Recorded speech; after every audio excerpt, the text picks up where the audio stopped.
બરોબર, ત્યાં હાથ રાખવાનો. હવે ત્યાં હાથ રાખી, પણ હાથ કઈ રીતના રાખવાનો? હવે જુઓ, આ વિજયભાઈ આમ પેલા બેસી જાય, આમ બેસીને આપી શકે. બરોબર, બધાને દેખાય છે? જો એ અત્યારે બેઠા છે તો હવે એની હાથની પોઝિશન જુઓ. બરોબર, આ વ્યક્તિનું હૃદય અહીંયા છે, એના હાથ અહીંયા છે, એની કોણી અહીંયા છે.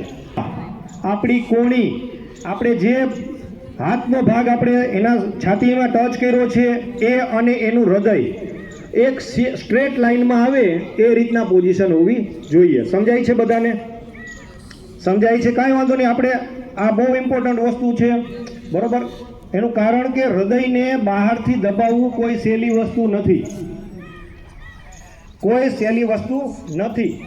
એને બહુ દબાણ આપવું પડે. એને આપણે કેટલું દબાવવાનું છે તો કે 5 થી 6 સેન્ટીમીટર સુધી આપણે દબાણ આપવાનું છે. અને કોણીથી દબાવો.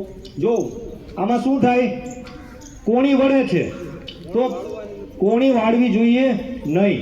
એનાથી શું થશે કે પ્રેશર છે કોણીમાંથી ડિવાઈડ થઈ જશે. બિલકુલ સ્ટ્રેટ હાઈટ રાખવાના છે અને કમરથી આપણે પૂરેપૂરું ઝૂકી અને એને પ્રેસ આપવાનું છે. આ વસ્તુ બધાને સમજાણી? જ્યારે કોરોના આવ્યો ત્યારથી ગાઈડલાઈન ચેન્જ થઈ.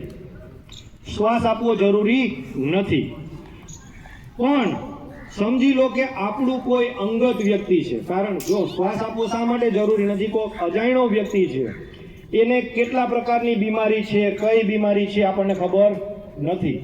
એનું હાર્ટ 5 મિનિટની અંદર જ બંધ થયું હોય એવા વ્યક્તિને આપણે જીવનદાન CPR થકી આપી શકીએ છીએ.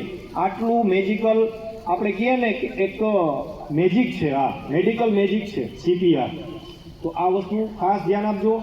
તમને ઘણા બધા વિડીયો મળશે, એમાં ઘણી બધી ટેકનિક મળશે, એનિમેટેડ વિડીયો મળશે. આમાંથી તમે થોડુંક જોતા રાખજો. ચલો હવે પેશન્ટ બનશે અને એક એને CPR આપશે. યસ બેટા, come on, good, very good. બીજા કોઈ આવવા માંગતા હોય? શીખવું બહુ જરૂરી છે, બહુ સારી વસ્તુ છે. પછી મહિલા બી આવજો.